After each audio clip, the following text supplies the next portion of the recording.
Welcome to Great Notley, a brand new housing development on the outskirts of Braintree in Essex.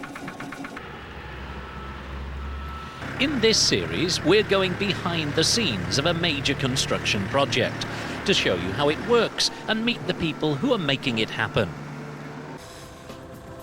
Today we discover there's a problem with a floor beam.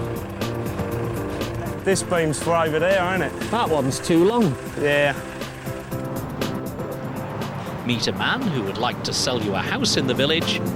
If you were out house hunting on a particular weekend, you went to someone else's new house and then came here fairly quickly, you think, oh, this feels different. You might not understand why, but it would feel different.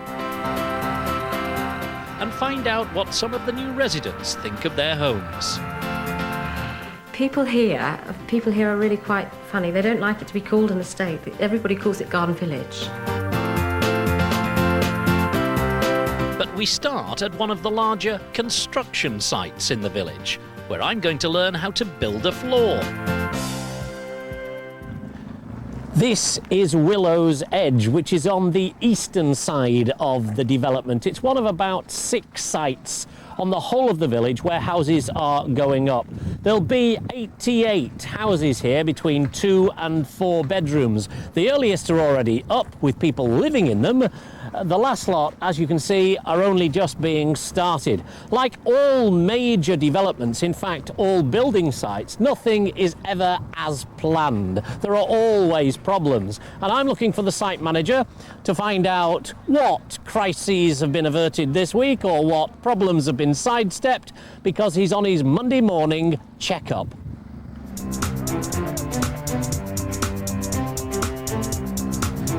So how's it been going? Fairly well today. Last week we had a little bit of a problem where we had a theft on site, which obviously didn't help us an awful lot. We've got a house just over the cul-de-sac there, which is ready for people to move in. We unlocked on the Thursday morning and found that the boiler was actually missing. Someone had stolen the boiler? Yeah, someone had actually gone in and taken the boiler off the wall. Presents us with a bit of a problem, really. One, that the services are live at the gas and the electric, this sort of thing. And 2, obviously, when we've got a house at that advanced stage ready for people to move in, we have to sort of scurry around to try and get another boiler fitted and get it sorted out. When he ripped it off the wall, did he have gas pouring into the house and things like that? We did. But so, you were all right? If he was using a match rather than a torch, let's say, it would have been a bit more interesting. Yeah, OK. Now, we've got the beams going on here. That's right. The lads are actually laying them down now. What are they doing, first of all? Well, that's what we call a suspended floor, and it's suspended in as much as it spans across the whole area of the actual house. We have to leave a void underneath it, which is from that point to that point, to stop any damp from tracking through the soil that's left in between the foundation, travelling through to the inside of the house. There's a kitchen that fits in that end, so that's the mains water coming into the house, and everything in the house will spur off that, and also the drain out of the house is there as well. Why are they, I mean, for example, this one is lengthways, and yet this one is just side on. Why? That's right. Well, we have an independent company do a detail for us for all the floors, which Do you want this? There you go. Go on, carry on, sorry. They work out the stress loadings over the whole area. They will determine at what point the beams have to be fixed at. Sometimes they're closed together if there's more of a loading above that. Sometimes they're spaced further apart. Andrew's a busy man with other houses to build, but putting in the floors is the next stage of the building process we're following. So I'm going to stay here and give the lads a hand. 2, here we go. Put it down. That one? There, this beam's for over there, isn't it? That one's too long. Yeah. What's going on there? That's why they've come off the lorry. They've come off that this one's too long. So Yeah, that's cut for them that floor there, though. Oh, is it? Yeah. This one's that floor there, Chris, this first one. And do, just slide it over. Well, there's one of the problems, you see. They've gone and got some of the beams, but they're the wrong length for this particular part of the house. Are they for another part of the house or for completely different? Oh, they're from over there. Right, so it's got to go back on? Yeah. We're not having this. Yep.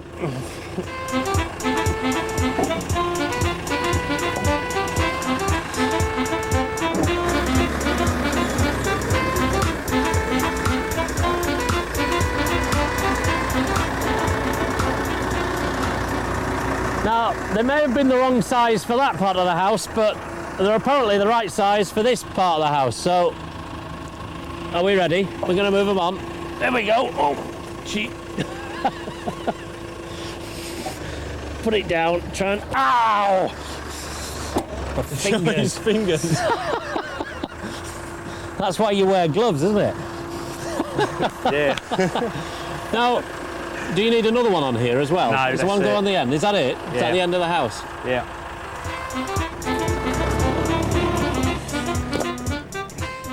So, a useful piece of information about floors? There are different floors for different ground conditions. This is what's known as a suspended floor, and it's particularly common where there's clay. Clay, as you know, expands when it gets wet. It's known as clay heave, and suspended floors are better than most at coping with it.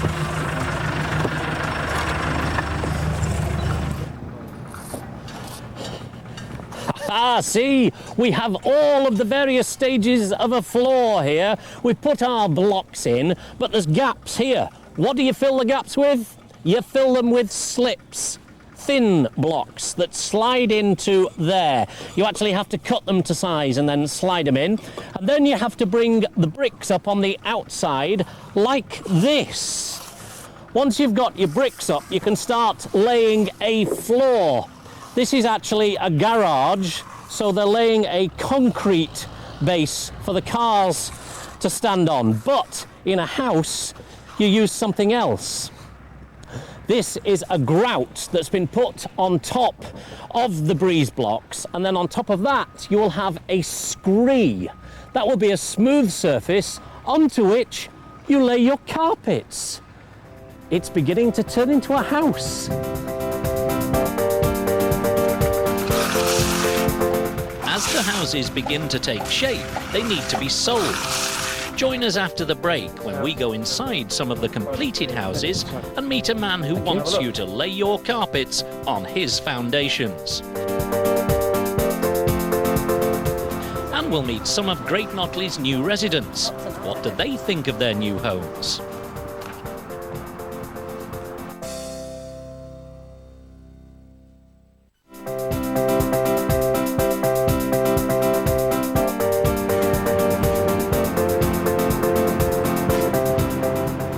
And welcome back to Great Notley, where I'm now off to an area of the village known as the Stow.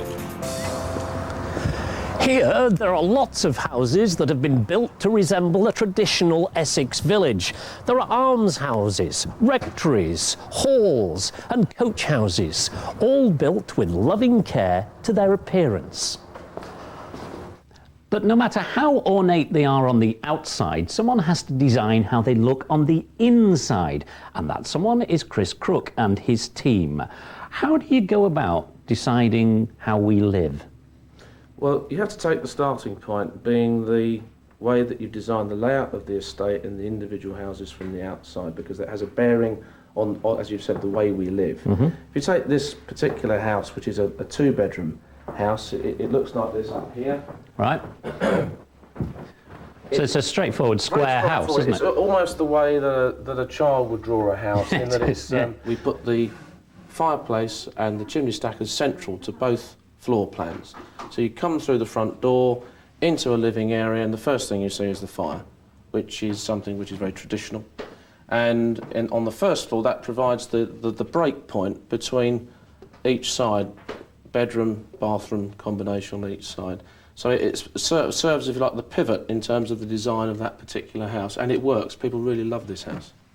Now, we saw this as being something like a well-proportioned two-bedroom house with parking, so it normally would have a double garage that goes with it, with a small private garden, something that someone might trade down to, an older person who's no longer in need of a large family house because their children have left home. So that's one possible type of family. The other is, as you can see from the first floor, it's two bedrooms, but it's also got two bathrooms.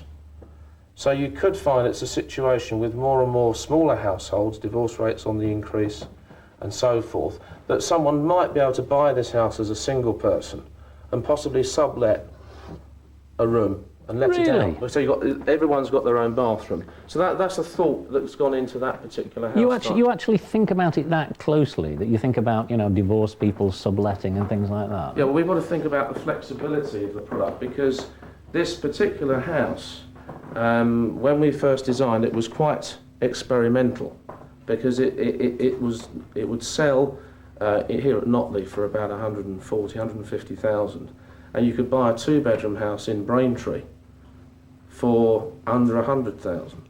You are, whether you like it or not, playing God. You're deciding how we live. How do you know that you're doing it well?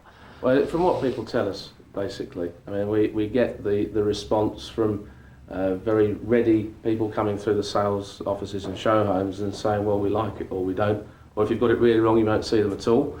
But once they're in, once they're looking at the designs, once they're looking at the show houses and looking at the stock that we've got to offer, they will quickly say, well, that suits what I'm looking for, or that doesn't.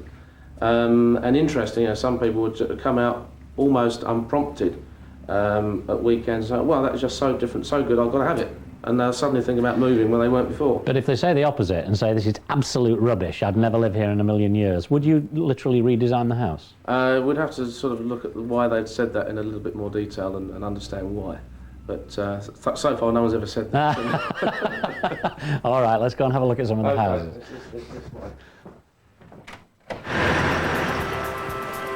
So much for the theory. What about the reality? We went to see Louise Beale, who moved into Cuckoo Way on the Stowe 6 months ago. We looked around the whole area at older properties and new properties and different developments, but we really like the idea of Great Notley. Apart from the fact that it's so well landscaped and all the houses they're all different and not everything looks the same and not every road or close looks the same. It's really appealing. We also visited Barry and Kim Nuttall, who live just down the road and have watched the village grow up around them. It's interesting to see the houses being built. I like walking down to the school and back. I go there every night to pick the kids up from school, the 2 boys. And it's lovely to see the estate growing, and it's growing nicely, it's growing prettily. You feel, and you can't wait to see what the end result is. And the trees went in about a month ago, and you think, oh yes, it's coming together. And the whole concept is very, very good. Both the Nuttalls and the Beales live in large 5-bedroomed family houses, costing in the region of £350,000. But there are about 13 other house designs in the Stowe area of Great Notley alone. Chris Crooks took me to see some of the other designs. So Chris, which one's this? This is the gatehouse, it's the 2-bedroom house. And as you remember, I was explaining to you how you come straight from the front door, straight in off the path into your living area. There's the fireplace. Feature fireplace, lovely stock bricks.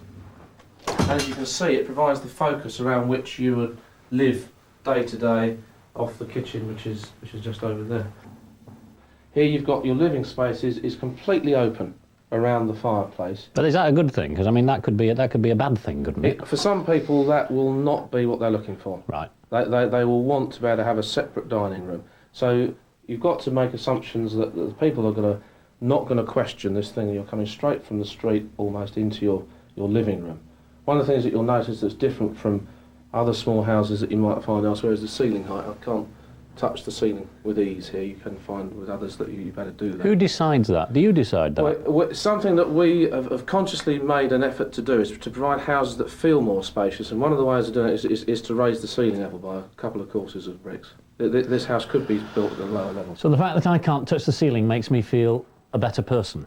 I'm not being sarcastic. No, no, you're not. If you were out house hunting on a particular weekend, you went to someone else's new house and then came here fairly quickly, you think, oh, this feels different. You may not understand why, but it would feel different.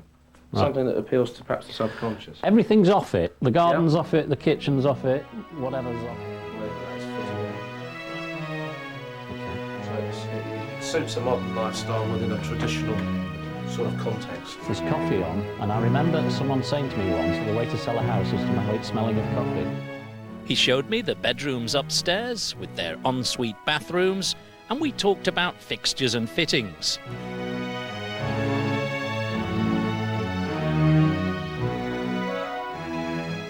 We talked specifications and prices, and then we went to see one of the village's grander houses.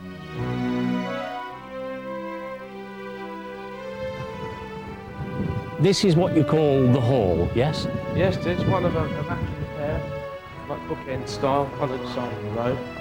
And this house is very close to being finished. Now, this is the raised bit you were telling me about. Yes, the area for dining. That's the dining area? Yep. Now, you see, I think that's odd. Yeah? I think, well, because you just come straight through the door and there's the dining area. I think it's odd. You don't? I'd be perfectly happy with that, but you might say he'd say that anyway, wouldn't he? I would have put it over there or something. Why did you put it there? Far better space for your lounge there. You've got to be near to the kitchen, and it's the focal point of the ground floor serving the upper parts, first and second floor, coming down into the dining room, breakfast room, that part of the house. Okay. Well, we're all different, aren't we? Absolutely. Well, this is a big room. Lovely big room, and lots of natural light coming in through the feature window, an ingle loop fireplace. I mean, you like all these things. Who's to say you're right? I mean, is there someone governing you saying, hold on a minute, you've actually got that wrong? No, not in those terms, and yes, you're right, we do, if you like, experiment sometimes with things that you perhaps wouldn't find elsewhere, but we look to, if you like, traditional precedent in order to try them out. So you would find with houses that look like these do from the outside, perhaps in an old village, you would go into a house that looked like this and you'd find a traditional fireplace. And a traditional fireplace is one where you could throw a log on the fire as you come in from work and sit by it and warm and roast, and you'd find it very similar to that in terms of its configuration. They're just finishing off this house, aren't they? Yes, there's a little bit of work to do before people can move in. So what's this? This is the dressing area and Dressing area? anteroom, bathroom, with your Minstrels Gallery, where you can say, where's my sock? So the bedroom's up there? The bedroom's up there, down the staircase. Right. Very romantic. Is that right? Is that the theory behind it? Romance? Put it this way, I like this house because it's so different in that respect from anything else that you can find. And this is the Minstrels Gallery? Yes, I mean, that sounds rather pretentious. The way that the design evolved with this house, we found a way of adding this extra space into what was originally bedroom down there and dressing room up here, but I think you would agree, if you could make the comparison, that this is far better. Because you've got this huge bedroom over here. Absolutely. Who's going to live here? We saw it very much as being sort of the Mr. and Mrs. of the house, but I understand from the people who are going to live here, they've got different ideas. So again, it's designing with someone in mind and not quite getting it to line up with the way they're going to choose to live at the end of the day. But you know, if you were a train enthusiast or model car racing, you've got the space to do it. So you just provide the space, they have to fit it around themselves? Yeah, what you're looking at here is a house that is finished to our specification. To take it further than this, and we were looking at something like the show house, Right. which we saw earlier. Okay.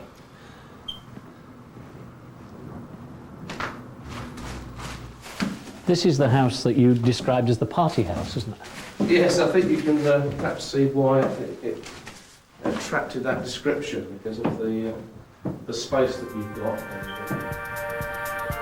What most of the new residents seem to like in particular is the size of the rooms in their new houses. And above all, the size of the kitchen, or family room, as the designers call them. This is our main living room where we can communicate with everybody.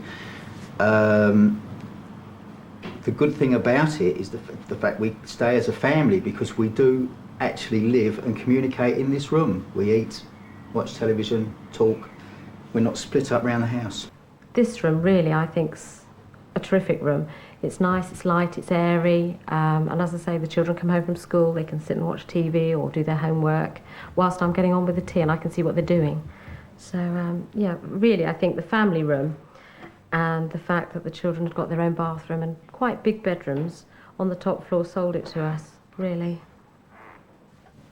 But even the best design houses can't take away the trauma of moving and settling into a new home. The day we moved in, we had a little problem there with solicitors and one thing and another, and the people had moved into our house. We assumed then that our money would have gone across and we could move into this, but that wasn't the case, and we were outside for 2.5 hours with the hamster on the bonnet and the dog and the cat. The children were at school, so it was a bit of a nightmare. But we did get in eventually, and the removal men were great, although they didn't know it was 3 stories, so they were a bit tired. But we've only had nothing major, but just little things like the leaky tap and a scratched worktop there and a cupboard door that was a bit wonky, and just little things really, nothing major. But they have come back and they've done everything and have been very good. I found it very difficult at first having people overlook me, because it's been many years since I've had to live in a house where people actually overlook, and you're sitting down and you think, oh look, these people can see me. Now we don't see it. We don't see the houses in the background. We live our lives as if that doesn't exist. Whereas when we first moved here, I felt conscious of the other houses. But it's okay now. I don't even think about it. And when all the shrubbery grows up around here, well, you won't even see the houses. Now, finally established in their new homes, all the careful planning has paid off. Residents like, nay love their new homes. Join us next time when we learn more about what makes these homes work and meet some of the builders. A bit of a headache for a site manager in our next visit to the villages. Meet the uncrowned queen of the parish council and hear the sales patter as Tim gets a pitch for a half-built house. All this and more next.